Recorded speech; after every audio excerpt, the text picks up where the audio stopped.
Good evening and welcome. My name is Thelma Golden and I'm the Director and Chief Curator of the Studio Museum in Harlem. I am thrilled to begin the Roundtable program for the Studio Museum in Harlem's 2020-21 Artists in Residence exhibition, Never As I Was.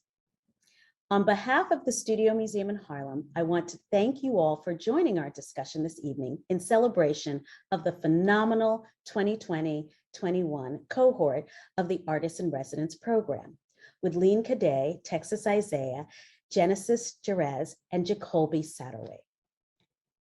I could not be happier to gather once again in this digital space.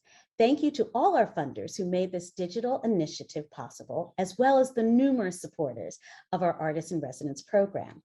For decades, the Studio Museum's iconic Artists in Residence program has given emerging artists an unparalleled opportunity to develop their practice in an 11-month residency and offers audiences the chance to view this work in annual exhibitions and programs.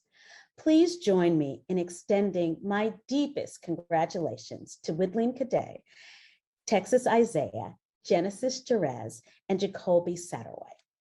Tonight, we celebrate your incredible vision, commitment to your practice, and tireless dedication to finding new ways of working, living, and creating amid a pandemic.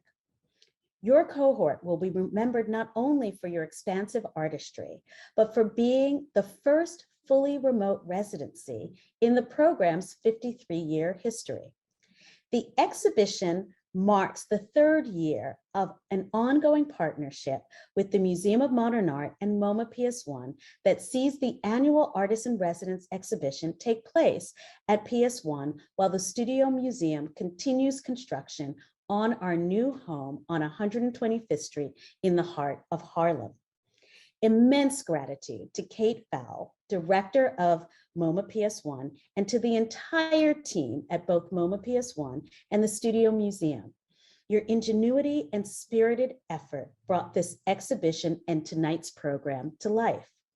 And now I'd like to turn the program over to the amazing Legacy Russell, former Associate Curator Exhibitions at the Studio Museum, and now Executive Director and Chief Curator at the Kitchen, who along with Yelena Keller, Studio Museum's Curatorial Assistant Exhibitions, will be moderating tonight's conversation. Thank you all. Good evening.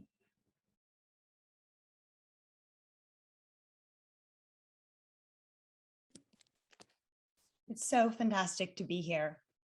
In response to the seismic impacts of the ongoing COVID-19 pandemic, for the first time in the Studio Museum's history, these artists participated entirely in remote form for the duration of the residency. With communication deeply mediated by the digital, each artist took on the challenge really of recharting the territories of domestic, social, and studio space. The outcomes are tender and lyrical explorations of family histories, memoir, spirituality, and memory. Never As I Was could not have been possible without the most incredible team. Studio Museum and MoMA folks who are out there, we are so grateful for your collaboration, your care, your teamwork, and your vision. With practices spanning new media, painting, sculpture, and photography, these artists, Widline Cadet, Genesis Jerez, Texas Isaiah, and Jacolby Satterwhite, propose dynamic ways of experiencing time, space, and locality set into this current moment of complex transformation. As we ease into the evening, I also want to give a special shout out to all of our Studio Museum Artists in Residence alumnus who are in the room with us, and as well to our incredible artist community and creative collaborators. You are what brings us to this work, the very essence of the museum's mission, and our presence here tonight is too a celebration of each of you. We hope you'll stay tuned for future updates and programs with our 2021 cohort of Artists in Residence. It's been a joy and honor to collaborate and navigate this year together with such a beautiful team. To this end, I will pass the mic to Yelena Keller, Curatorial Assistant, to share some brief notes on the artists. Thank you. Thank you, Legacy and Thelma, and thank you to everyone in this virtual room for coming together and holding space for these four incredible artists. Widline Cadet, who explores intergenerational memory, selfhood, and erasure within the diasporic experience by situating archival images from family albums alongside dreamlike tableaus. Texas Isaiah, whose new body of work titled Flowers at Your Feet offers us a space for mourning, celebration, and remembrance, asserting the significance of imagination in the abolition of gender while exploring the healing capacity of rest as a place of connection. Jacolby Satterwhite, whose multidimensional installation sees his return to painting, a foundational medium for his practice, shown here for the first time alongside his video and virtual reality work, in which he engages fantasy as a mechanism for healing and flays open a psychic space for transcendent possibility. And Genesis Jerez, whose collaged paintings of domestic spaces interrogate her own personal histories and reckon with questions of diasporic fracture across generations. It is truly remarkable to be able to gather together and to celebrate your work and each of your practices over the course of this residency program. It has been a deep honor to work with you over the course of this monumental moment, both in the world and as well for the residency. We are so grateful to you for offering us this generous, thoughtful, and tender vision of Black existence and possibility. And we are so honored to hold and to be held by this exhibition through and beyond this moment. And now, on to the program. Thank you, Yelena. So I'm so excited to be here with all of you. I think it's really special to have this opportunity to be in conversation, really in a moment where we are coming out of a great feat of a year. And so I want to maybe start by talking a little bit about the title of the show as a really amazing Genesis point. For me, the idea of never as I was makes such a powerful statement. In this kind of parenthetical never, it suggests visually a place of intimacy, of enclosure, of protection, alongside of really an active mourning, reflection, and the letting go. Never is a slanted Black architecture. It's a possible impossibility, a future space, and a past space that breaks time all together. It puts us at an edge, and we're speaking from that precipice right now as we begin today. So I'm wondering if maybe we can start the evening with each of you sharing just a little bit about the ways in which you found yourself making, being, journeying across this year. Texas Isaiah, I'm looking at you. You knew I was coming for it. You would. Good evening, everybody. It is a pleasure to be here. And I'm just thankful to be here with everyone. The ways that I've been able to be here this year was the question.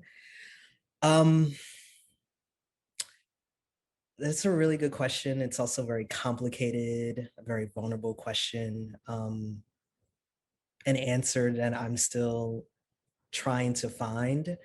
But, you know, I would have to say that a lot of that had to do with choosing myself this year. Mm-hmm. Mm-hmm. And within that, you know, I feel like when we do choose ourselves, we also are capable of thinking beyond ourselves. So that means that we also choose community, and we choose love and care, and we try to figure out how to be better at those things. And I feel like my loved ones, you know, kept me here in so many ways. And I, you know, continue to learn from them. And, you know, I want to also highlight that I live in LA. So a lot of my loved ones are scattered across the country. Right. And so, you know, because of COVID, we haven't been able to physically be in the same space. And so, you know, we had to build different structures of what it's like to be present. And so I think that those lessons have like taught me the expansiveness of what this life can look like. And, you know, that hope is, you know, what keeps me present and grounded. I so appreciate that. I mean, wow, that I think brings us to the best place to begin and kind of opening this conversation. Genesis, Widline, Jacolby, do you have other thoughts to share as we start? Yeah, I think I just want to piggyback off of Texas Isaiah's idea of expensiveness throughout the year. I think for me, it was the first time in my life where I could be an artist and have that as my job for a year and ongoing, hopefully. But for a year, I think I got to sit down with myself, choose myself, as Texas Isaiah said, and really think about this life, really think about my practice and what all of that could look like going forward, and what the possibilities of both of those things could be and could mean going forward as well.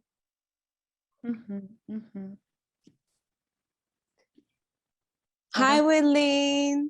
Love it. Hi, everyone. Thank you so much. This is amazing and crazy, and life is crazy. And I'm very fortunate that I got to make work, same as Widline, for the first time, fully for a year. So I'm very grateful, and yes, thank you. Hello, everyone. Hello. Hi. Well, I agree with everyone. Well said. I believe that this year is the last 2 years has been the most transformative 2 years probably in my second in my entire life. I feel like I slowed down significantly, and I became more obsessed with the haptic, the tactile, as we became more collectively obsessed with screens and Zoom and NFTs and, basically the metaverse becoming like normal jargon. And I am the kind of person that swings my pendulum the other way whenever I feel like something's second nature to the public tongue. So I felt like I needed to heal by using my body in space with family and friends, like not being so burdened by like working digitally 24/7 over 10 years. And I felt like I got my soul back. Beautiful. That's beautiful. Thank you all so much for just the thoughtfulness of your responses, but also to the vulnerability and the honesty that you bring to this space. I think it is certainly felt across the work that you've brought to this incredible exhibition. And, I recognize too the strength that comes from centering yourself in all the incredible ways that you have each just outlined. I want to pivot maybe to Widline, recognizing that across your work, there are many things that sort of mirror and echo or twin one another. There's a kind of camouflage that happens as you are sorting through this idea of memory and rememory tied to a diasporic experience across your work. Can you speak a bit about mirroring as a kind of visual language across your work? Yeah, definitely. I've been doing that for a while now, and I think it's evolved during different phases. Thinking about this specific iteration of my work, I think I'm interested in using the mirroring and sort of like the cloning as a way to travel through time and sort of like imagine and image the different generations of the women in my family and their experiences as well. Thinking about how a lot of the experiences that I'm having are experiences that have happened before I was even born, through my grandmother, through my mother, and all of these things. And so how do I image those things? How do I talk about those things in a photograph? And in this case, I'm specifically focused on thinking about those experiences between 3 generations: myself, who I somewhat know, my mother, who I, as an adult, I'm now getting to know, and her mother, my grandmother, who I didn't know and who I never saw pictures of. And so in thinking about how to image her and how to image my mom, that I'm sort of like in the process of knowing, I can't help but reference like the visuals that I've lived with, like the visual references that I've lived with all my life, and thinking that one of the possibilities is that my grandmother looked like my mom, looked like me, and looked like my mom's siblings and all of these things as well. Yeah, I so appreciate too kind of the ways in which, as you are sort of positioning yourself and your mother across the room from one another, that we can see some of that actual mirroring, right? As we kind of get older and we kind of become our parents in various different ways, and sort of seeing the ways in which, you know, the two of you hold your mouths in similar ways or kind of have a similar way of speaking. And that is just such an endearing thing to kind of bring us into, especially as you are kind of thinking about kind of the expansion of this idea of memory. Thank you. I so appreciate just thinking about influences, right? Because influences certainly come in Widline in your work, and seeing these echoes as being possible. But also, Texas Isaiah, you also cite a wide range of influences. And those are folks that are in the room, and also folks that kind of stand outside of it, kind of traverse through it. Some of the individuals that you've kind of noted as being inspirational to you are Sonia Sanchez and Audre Lorde and Essex Hempel, to name just a few. So I'm wondering if maybe you can speak to what these specific folks teach you about, to call on your beautiful words, Black transmasculine ideology as an essential chapter in Black feminism. Sorry, I was muted. Yes. Black feminists and queer thinkers have created a lot of space and material for us to have the potential for self-actualization and to find the best fit in as it pertains to our spirit and personhood. The work of like past and contemporary thinkers alongside my own lived experience teaches me that this life is not linear, nor is it supposed to be. I choose to witness all of my past, present, and future lives as someone who has experienced the totality of my chapters of Black girlhood. And although it isn't a place in which I currently land, that doesn't mean that the experiences and teachings don't apply to who I've become, or how I care, love, and create space.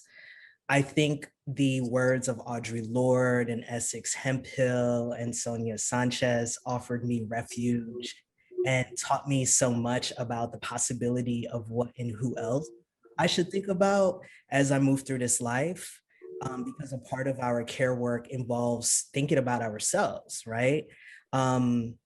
I also think of the practice of Courtney Ryan Zegler, who created Still Black, a portrait of Black trans men, which was the first documentary on Black transmasculine folks. And although individuals have different relationships to their genders, or lack therefore of, right? I believe transmasculine, especially Black transmasculine individuals' lived experiences can support and offer like so many reflections of Black feminism. Thank you, Texas Isaiah. Thank you. Yes, I think this kind of idea of titling and the process of titling across all of your works is so kind of deeply resonant. And I encourage folks in the audience, as they're able to spend time in the kind of physical room of the gallery spaces, to certainly spend time with titles as well. Genesis, as we've sort of spoken, you've noted that these works are not necessarily about your memories, but rather that the work becomes a kind of necessary fracture. It breaks away from you and kind of offers different possibilities. And yet your titles are very instructive and certainly center your voice and your vision as an artist. I wonder if you might speak a little bit about what titling means to you and sort of the process of titling these works. Right, and thank you. Titles. I guess for me, I really go about them in depending on my day-to-day life, specifically with with this body of work. I really got the idea from a friend of mine. His name is Dead Kid. And the idea of death and dying, which is something that I have always thought about.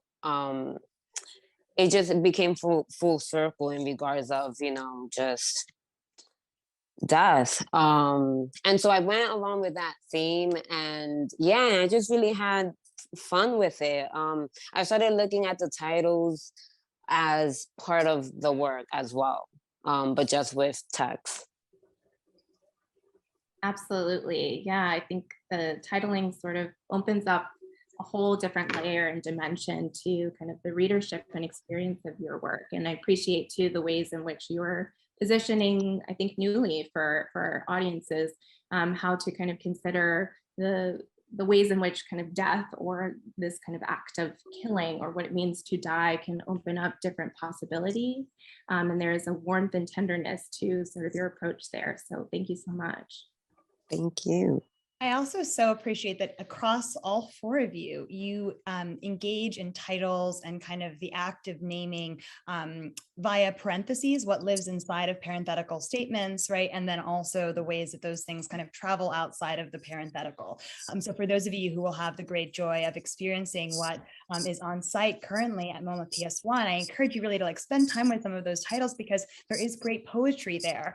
But to kind of pivot to Jacolby, I recognize Jacolby, as intimately familiar with your work that, many folks who are in the room may know you as someone who is deeply immersed in new media and the digital, right? But you have this kind of expansive practice that touches so many things. You have a sonic practice, I would say, kind of as well, thinking about performance as a medium, thinking certainly of sculpture. But for this particular presentation, you made a really special choice to kind of go back to your roots as a painter, which is, how you have, of course, brought together this body of work over time that really allows for painting as a tradition and as an art historical canon to be redefined and reimagined. Can you talk a little bit about what does painting mean to you? It's certainly something that I've heard you speak about, has so many incredible points that it touches across your history, and as well the ways in which you kind of vision and bring together a kind of lexicon and vocabulary across your practice.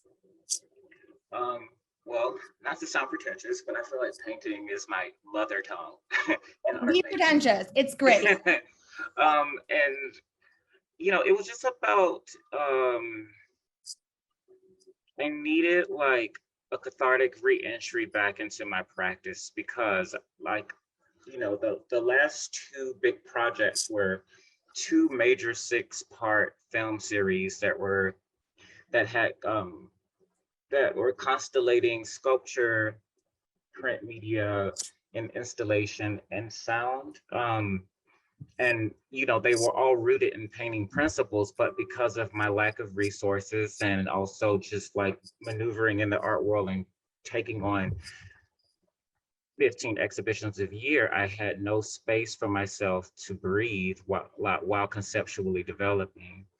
Mm-hmm. But I was very, I've been studying painting and sculptures, since I was 14 through really rigorous, art school training, in boarding school and in undergrad. I was always been very committed and sort of religious about my relationship with the canon. And so, but making having the fortune of making these projects over the past 12 years, I think by this last year, I kind of felt like I went into a vacuum creatively because I was working, 12 hours a day, every day on these projects. And I basically I feel like I lost a formal sensibility. So returning to when COVID happened and we were locked down and I moved to a new place and I started the Studio Museum residency, I felt like I needed to reset because I feel like I literally had amnesia about all of my formalisms because I was working repetitively on the system that I built. And so I decided, this is the time that I finally have the resources, space, and I just feel spiritually like I'm taking care of myself better than ever before, and I'm mentally ready to paint again. because, you know, I think of painting like, you know, Joseph Albers and Johannes Itten, two color theorists that I love. You know, they paint swatches all day, and that's how, you know, and you look at those swatches to understand space. And like you know, you're like laying these bricks out like one at a time to like understand space, so you can re-enter your other forms better. And I felt like I really needed to bring the haptic back into my work, bring the touch, because so I can understand when I go back into Maya 3D animation, which I've actually been making huge digital projects simultaneously, but like it's helped me to re-enter my sensitivity. It's helped me go to other people's exhibitions with empathy and understanding their layer and their touch. And it's helped me to have recenter myself and have more a spiritual relationship between other artworks, performances, you know, and my own. So it was more so like a kombucha. It was a probiotic. I love You it. know? Painting as a probiotic. I am here for that. I want to maybe like kind of shift a little bit to talk about scale. And so, you know, I recognize that each of you are kind of approaching that in different ways. But, you know, kind of would lean to look to you. How are you kind of thinking about this question of scale in relation, of course, to your work? You know, I appreciate that you have obviously things that are presented in different scales across the room, and that they have a very particular kind of dynamic or dialogue with one another. Yeah, I think scale is something that's become super important when I show my work, because depending on the kind of experience that I want the viewer to have, that I have to act accordingly. But I think for this particular show, I wanted to, I've been working with my family album in my work. And so one of the things that I was interested in is having that those pictures be in conversation with the pictures that I'm making about my family, but not necessarily with my family. And so how, in terms of thinking about scale, one of the images that I specifically chose to really blow up is this picture of my mom and dad's wedding day. And I chose that one specifically because I've been thinking so much about the ways decisions, like things that memories that function so small as like small items, like small family photo album.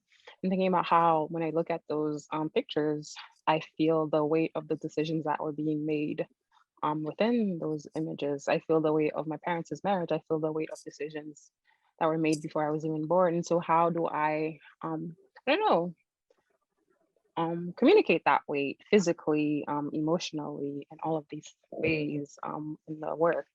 And so, yeah, I think in making them larger, I start to have like they start to have the same weight as the images that I'm making myself. I think it's exciting to think about, obviously, the you know, taking things that typically one would be able to hold in one's hand, right? This idea of the family album and having it be something that really stands at your scale, right? So you're really looking into this history and standing right alongside of it, which is so incredibly special. Yeah, I also, you know, I think I enjoy the ways in which sort of as you're placing these works across the room, right, there's also a kind of different kind of readership, right? You're asking at points for an audience to get close and then to kind of step back, and sort of the ways in which that allows us to kind of feel our own presence within the work, and at points, you know, I think mirrors some of the kind of uncomfortability or kind of the challenges of what it means to kind of exist in a space that is not necessarily your own. Yeah, it's incredible. And I love kind of being able to see through this camera also kind of the ways in which we are stepping in and out of this work. Texas Isaiah, you also kind of have created some really dynamic movement across your room as well. I wonder if we can talk a little bit about your altars. Throughout the room, you have these incredible altars that offer us a moment of reflection. Can you talk a bit about some of the materials used and who they call into the room?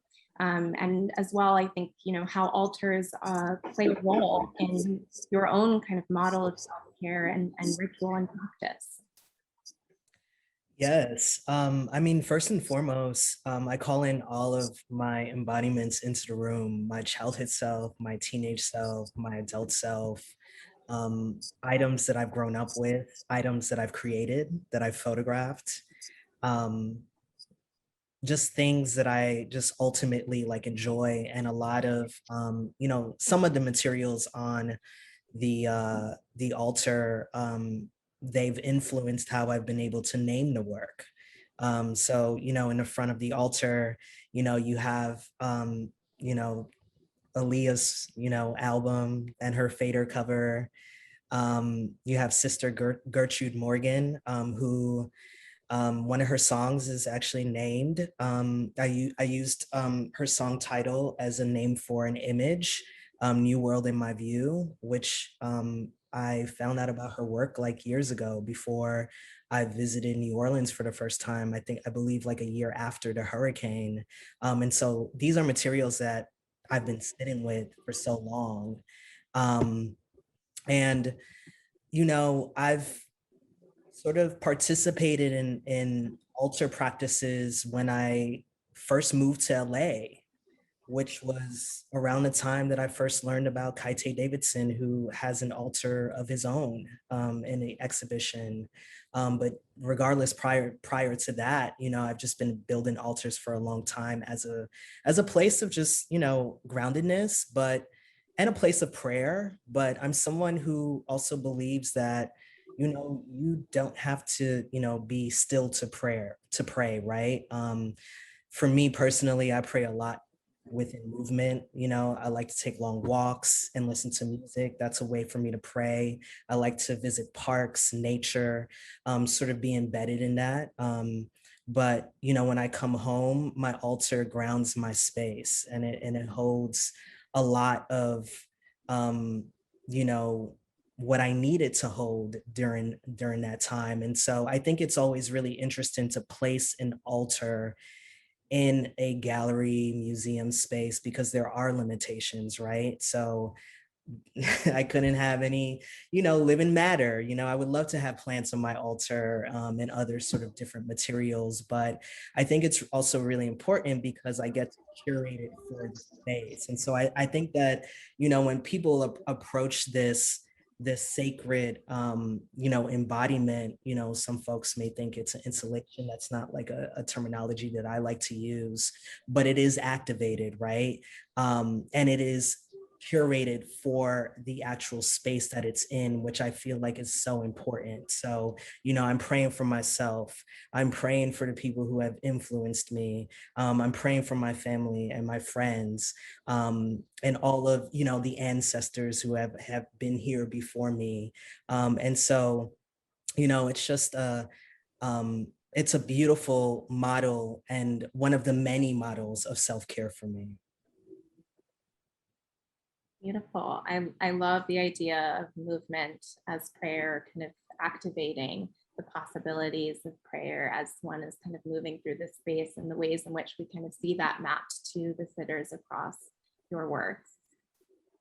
Yeah, and I think the light-in for the two smaller altars kind of, resemble this aspect of a lit candle, because I couldn't do that in the space. But that's also like a very important part of the practice as well. Absolutely. And we certainly, I think, feel like Rockington and Katai Davidson in the room. You're holding such special space. And as Yelena noted too, thinking deeply about the sitters of these incredible portraits, really collaborations, right, that you have kind of made in community and also in movement, in motion, right, because you traveled to many different places to take these different images as part of an ongoing series, which certainly began before the residency even began, right? So it's this kind of ongoing conversation, which is so special to kind of see unfold over time. It becomes a kind of durational exercise, in addition to, of course, a community exercise as you kind of engage individuals who are close to you through and beyond those who can be in the room. I'm wondering, as we kind of look to Genesis, Genesis, can you hear us? Yes. You're good. Good, I'm glad. So I'm wondering, as we kind of, move into your room, how we can expand a little bit about some of the influences, right, that maybe inform how you paint, or how if not how you paint, then perhaps things that you have seen, painters, other types of artwork that have been inspiring to you. I've so appreciated across our conversations moments where you, of course, have noted influences, right, and people that have made you think deeply about some of the formal decisions that end up appearing either within your canvases or as well, even just within your kind of research of the work. Right. Thank you so much. Yeah, I'm just a fan. I'm a fan of artists and making, and I'm a fan of museums. I just like visiting them a lot. And I guess, I mean, I can name so many, but I think that I definitely early on in high school, started with Cezanne. So I took it from there. So I learned from Cezanne, and I live for Matisse. I love the work. Absolutely. I feel like, Jacolby, you share in some of those histories, sentiments for sure. And, as we kind of think through traveling from these different painterly spaces, I'm wondering if maybe you can share with us a little bit about the kind of sites of imagination that appear across your presentation. You really create a space that brings into discussion art history and religious iconography and pop culture. I'm thinking very much so about the paintings, that, you recreate stills from your moving image work, and then as well paintings that are kind of recreations of images of yourself and members of your community. So can you talk a little bit about, the ways that kind of remains in dialogue, and certainly too, maybe the spiritualism within it, because we do feel that it kind of exists within that art history. Yeah, it's kind of complicated how I think about it, and I'm like hesitant on how I'm going to aim at answering this question, but I'm just going to go for it. So bear with me. One of the solutions that I've admired most about artists is how their work always reflects the zeitgeist, and they use like whatever that the spirit of the times is as the structure for their process. And one thing I often like cite as one of my favorite influences art historically is Barnett Newman with his zip paintings, because when those zip paintings were being made, those were technically like inspired in reflections on skyscrapers and, metropolis cities being built. Like it was a new thing. Just, these crazy tower, like the real estate and like basically, that was kind of like so like a painterly reflection of that. And I'm thinking about, well, in my area, what is the spirit of our time?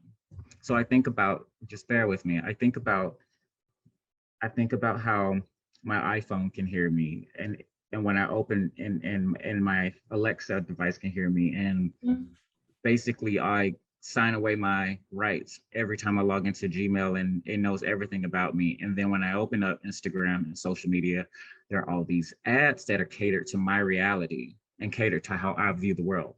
And all the screens in my life sort of pivot my politics.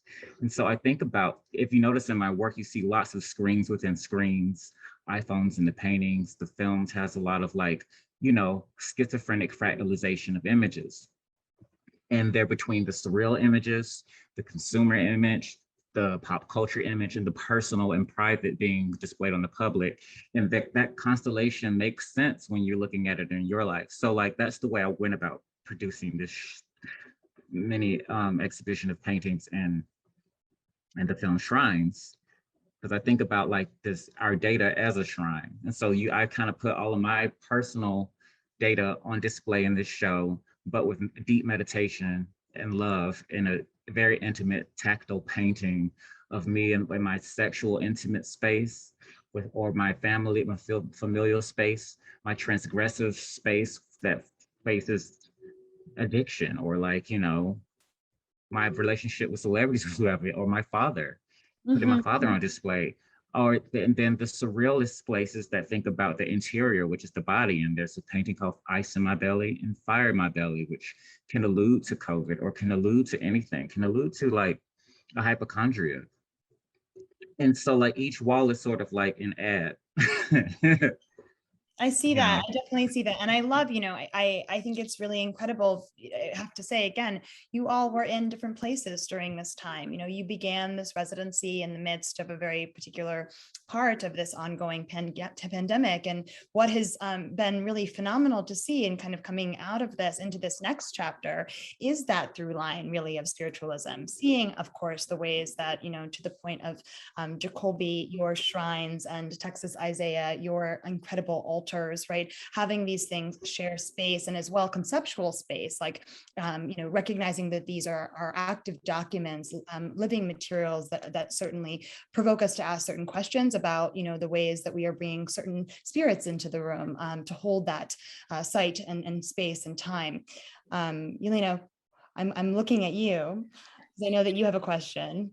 Yeah, I mean, I think along this sort of thread of thought tied to sort of the ways in which our bodies, right, are made visible or invisible, and sort of the surveillance of kind of existing in this moment in time and space, especially as we are working so deeply through a digital space. With Lean, you've kind of created these rooms inside of rooms with your videos, which are embedded inside of your photographs.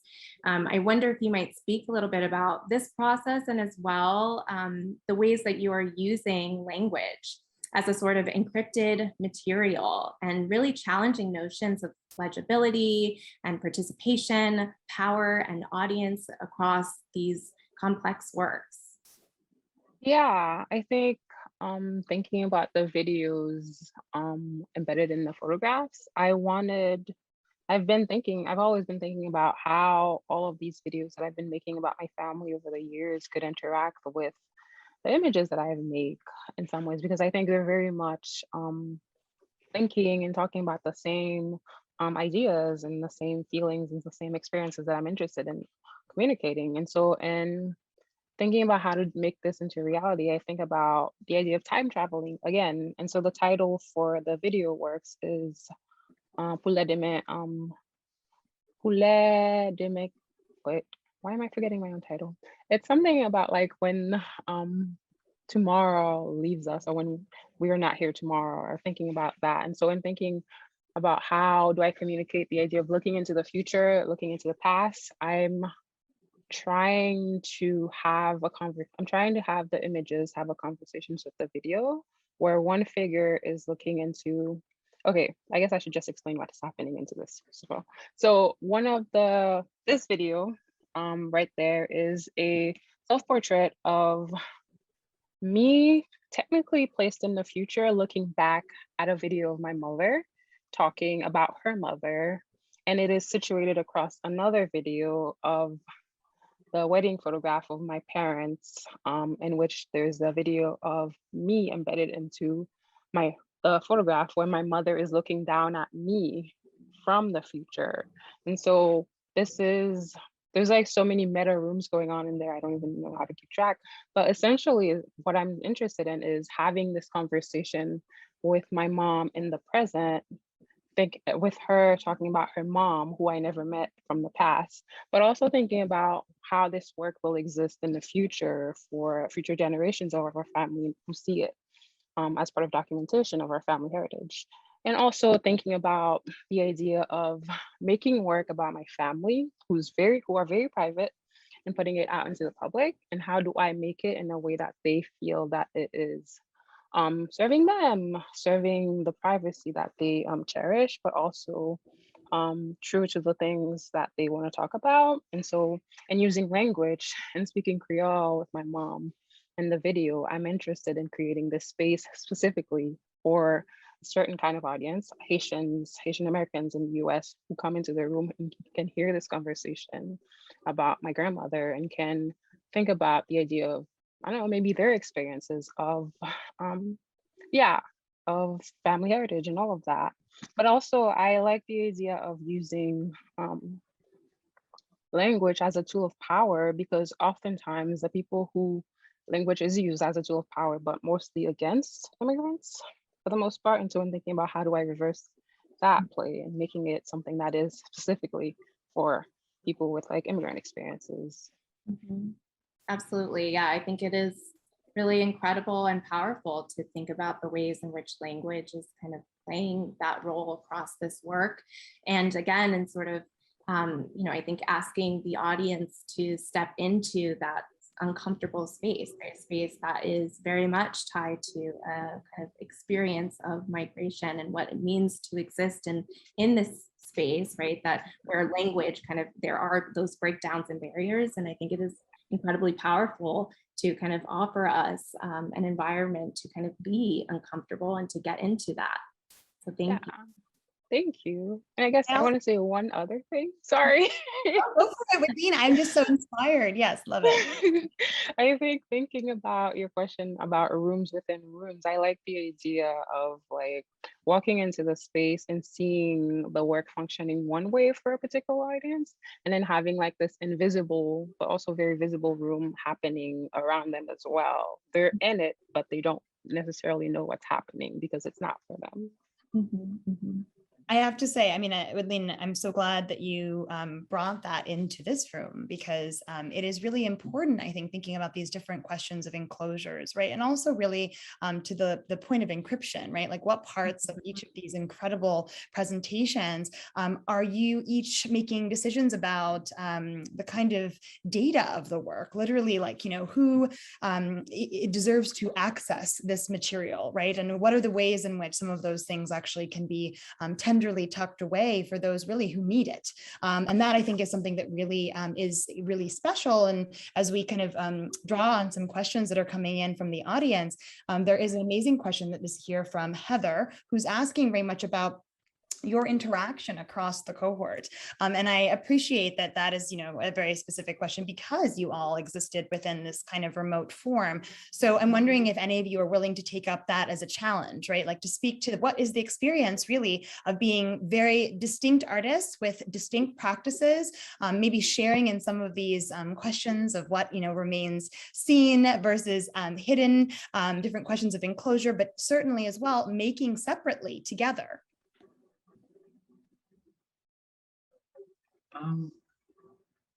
Well, I think that it was pretty incredible how we had so many threads. As Texas Isaiah said, like we all have an obsession with an averted gaze. And I don't know if I'm quoting you correctly, but like,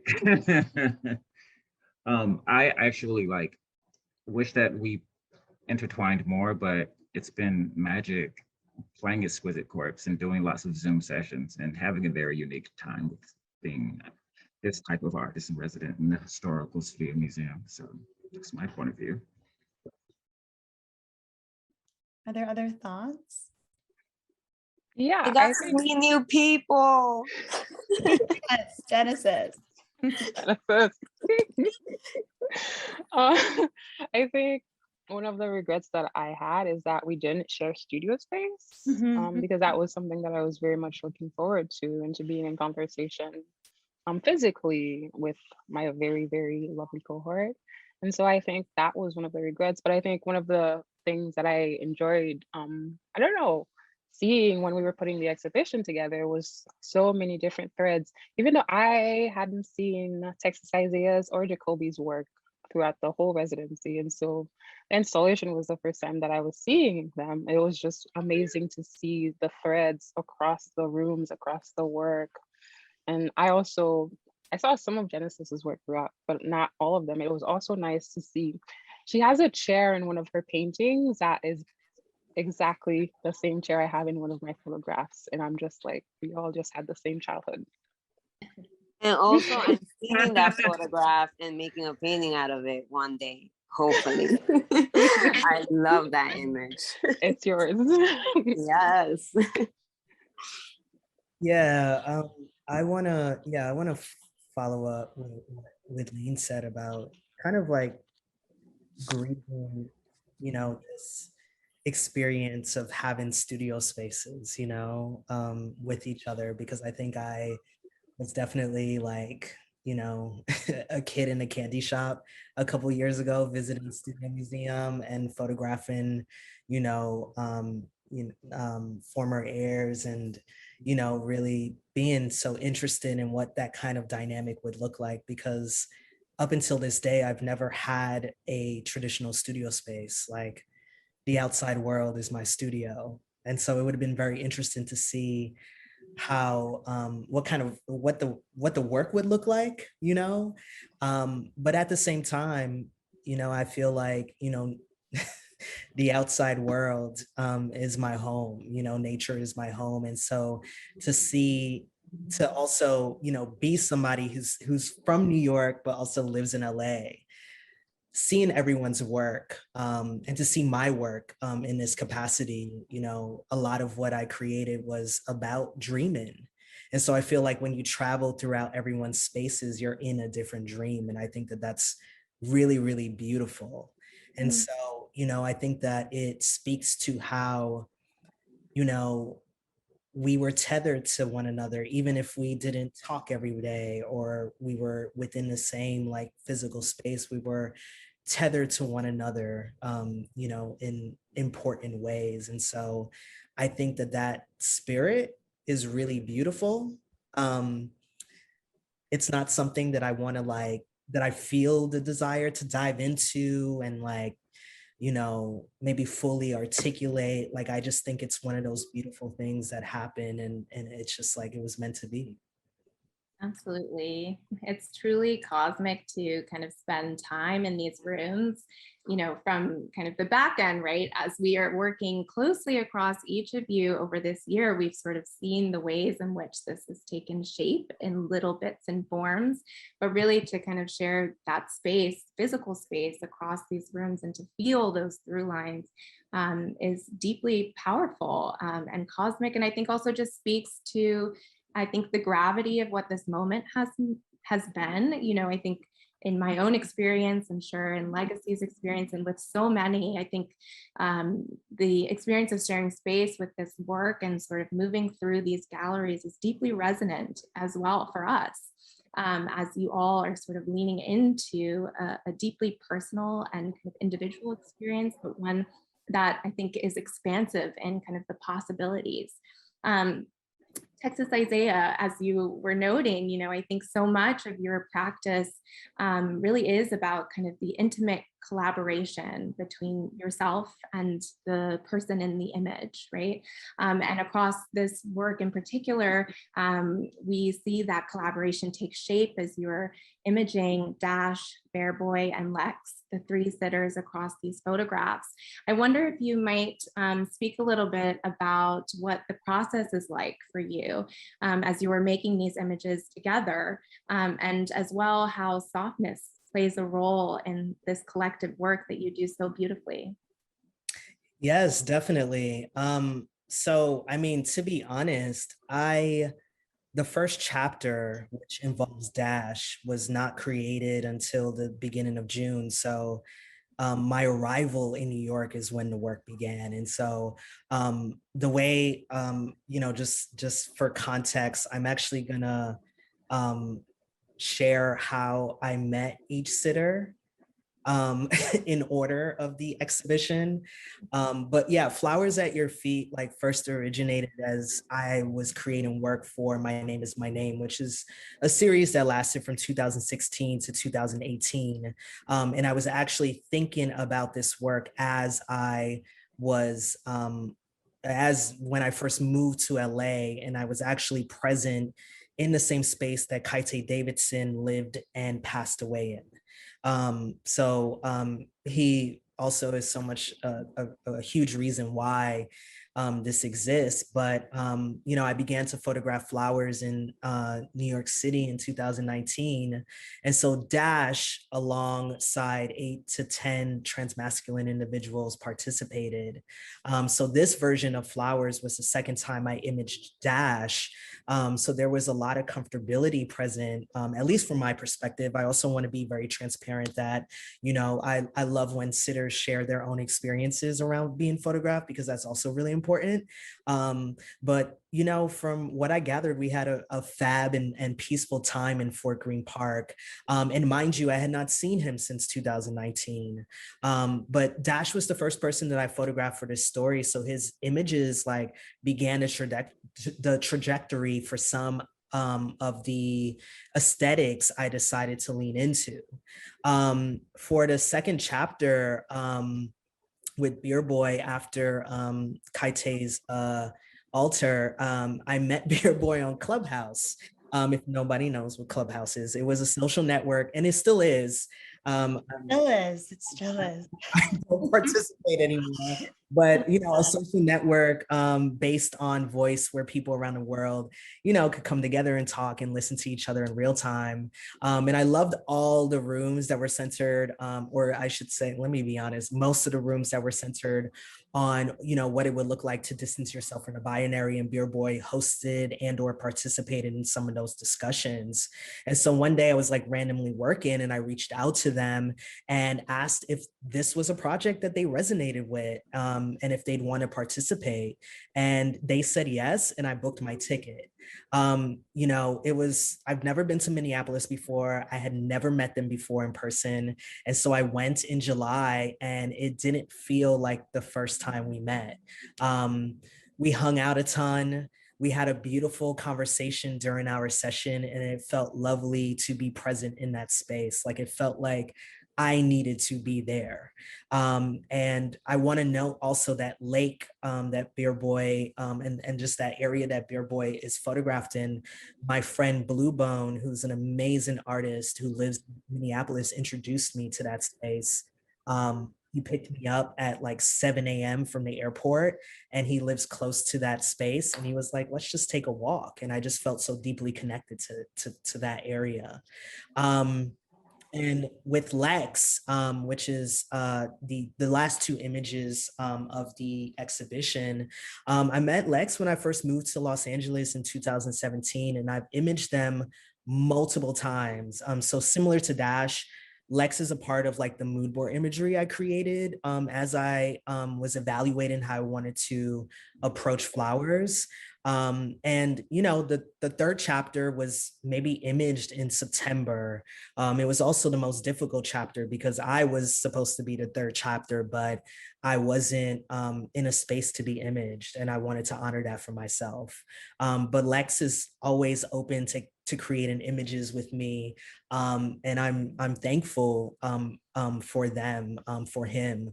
But overall, like I think that the process was deeply intuitive, and my relationship with each person informed the energy that originated in each of their chapters.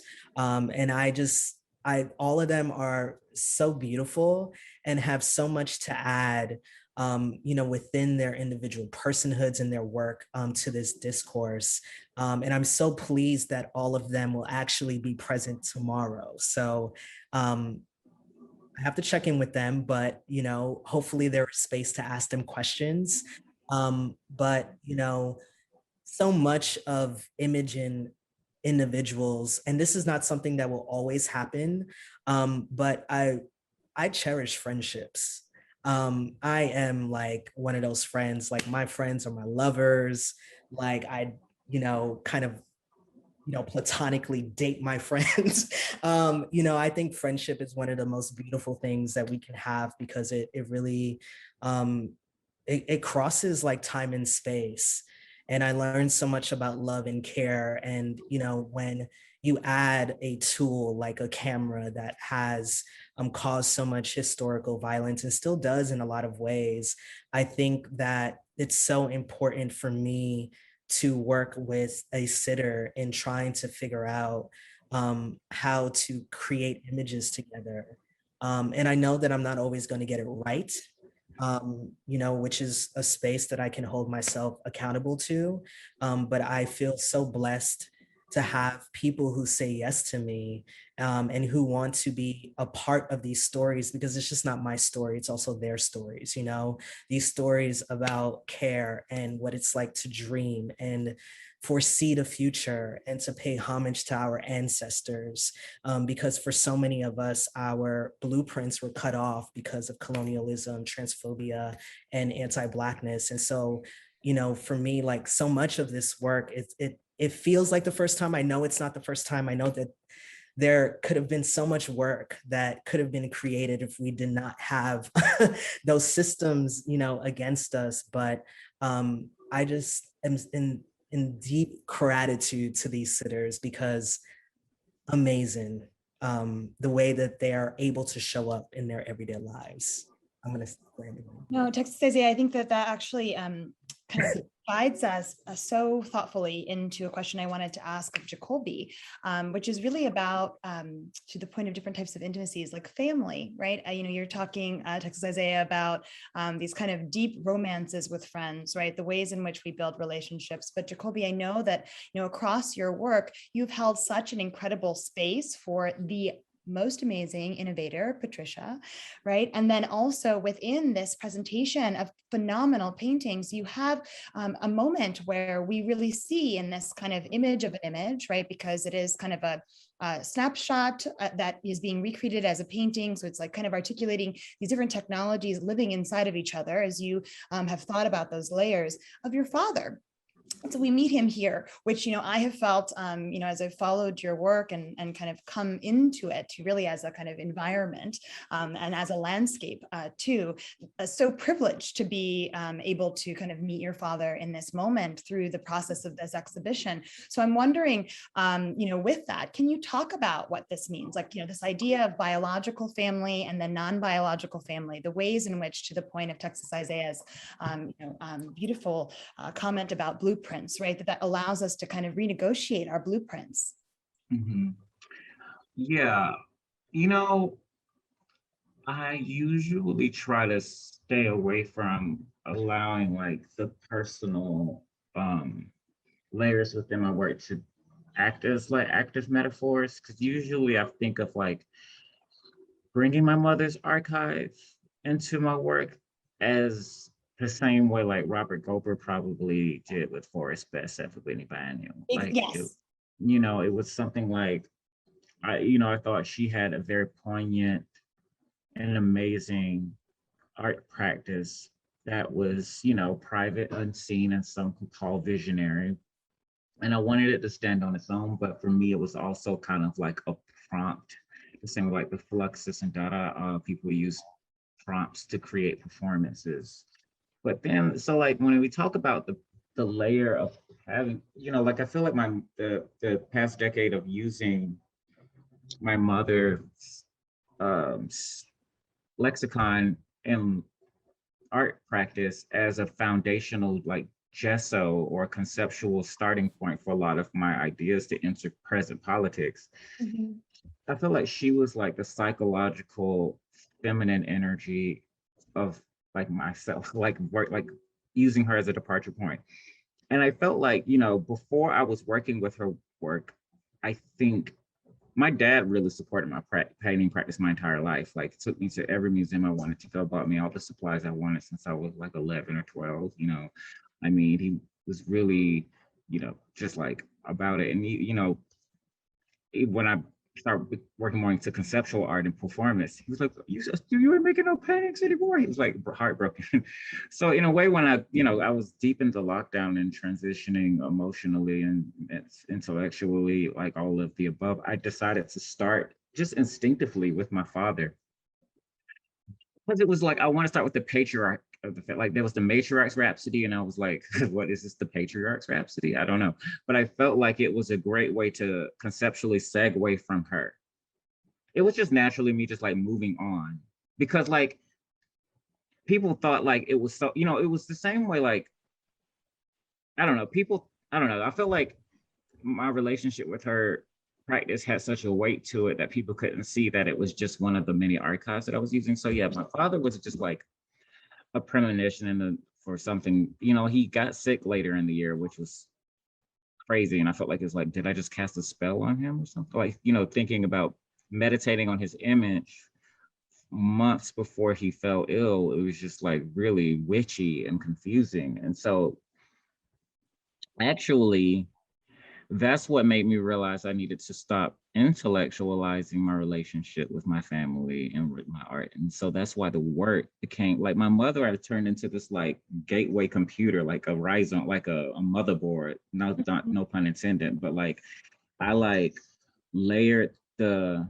relationship with her in my conceptual practice in such a crazy rhizomatic way that it was illegible, and the only legibility was like the current politics that you saw on the surface of the work. And so when I was painting my father and then painting my friends and my lovers and my fantasies and surrealist nightmares and like all of the above and my pathologies, it was like, you know, I'm putting my body in my touch, which is the most vulnerable experience I've had as a professional artist. I'm talking a lot, I'm sorry. No, like, it's incredible to hear, Jacolby. But like, it was really, really, I feel like I've never been more scared at an opening in my life. And that's crazy because I've had like 2 million of those. But I just like, it was so much of my, everything I said before, plus like evidence of my hand and my body and where my body is at the current time is all 2021. Right. I really felt like an open wound that I didn't feel from working. And actually my digital work is very visceral and has a haptic quality to it because I perform in the works very tirelessly and I do digitally animate them by hand very, very ethically. But there's something inside of your film as it's presented in the other room. You know, we'll literally get a chance to meet some of those moments of performance. Yeah. So what I'm saying is just like, having it all together like that was definitely electric. And I think just like to make it simple, like my father was the opened that up. I think my mother was about her mind, like making her mind into a rhizomatic conceptual practice for me to generate really profound things about the public. And my dad was a way for me to enter the private. I so appreciate.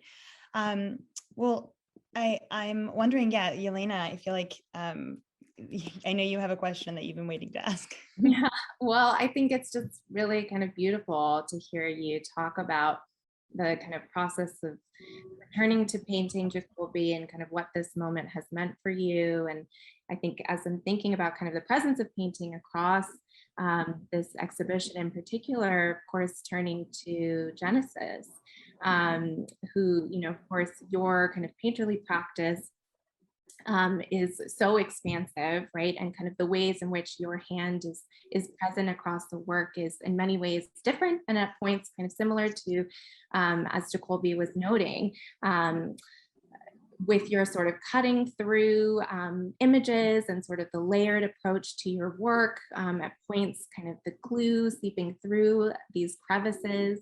I wonder if you might talk a little bit about sort of your process, the process of making, and as well how painting makes you feel.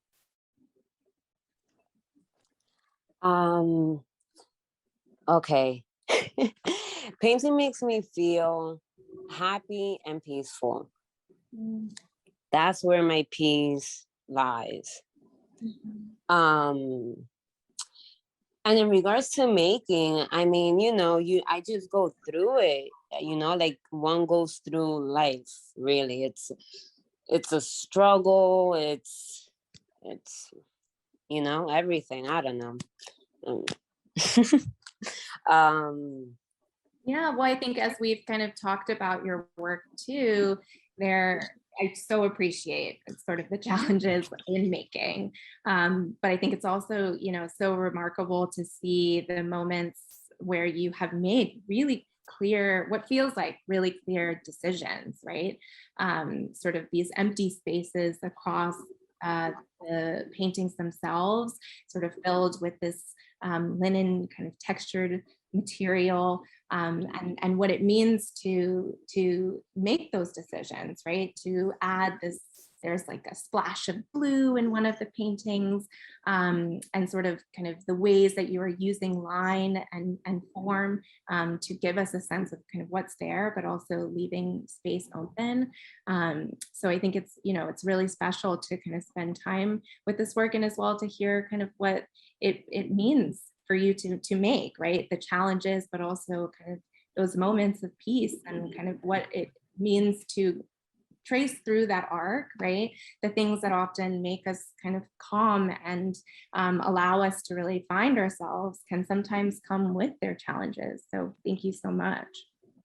I think maybe with a final question as we conclude, and we're so very grateful for each of you. And just, I know that Yelena and I say it a lot to each of you, to your faces, but also like oftentimes while you're not there too, just how phenomenal this year has been.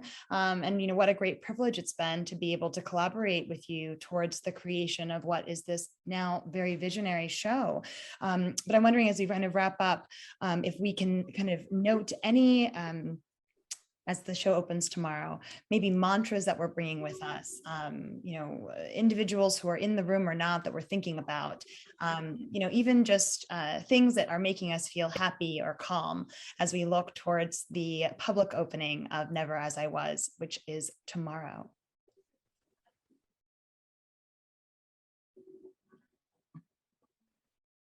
I don't know if this counts, but I would just say like enter with care, I guess. Mm-hmm, mm-hmm. But also I do want to thank everyone for everything this past year. I mean, I love both of those things. I love both of those things. Isaiah, Genesis, Jacolby, do you have any final thoughts?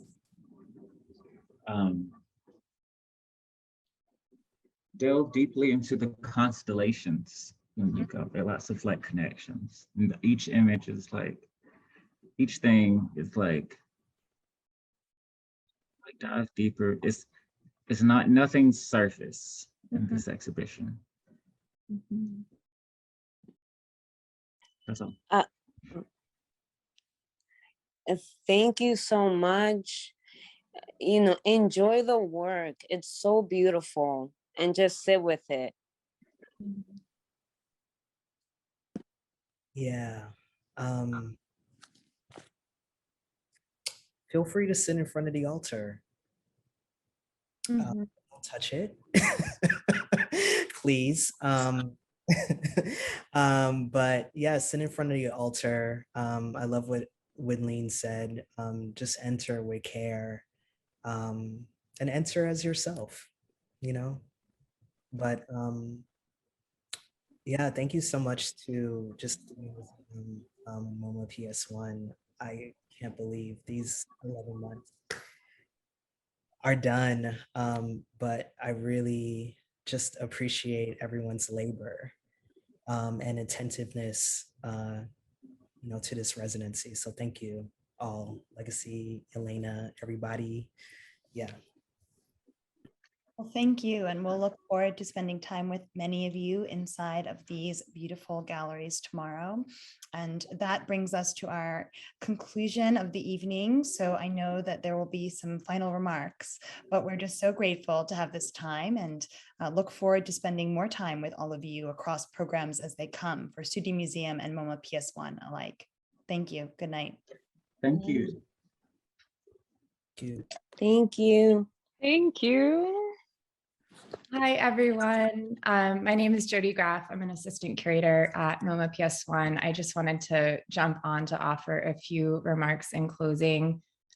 First of all, thank you all for this amazing talk, for these amazing closing mantras too.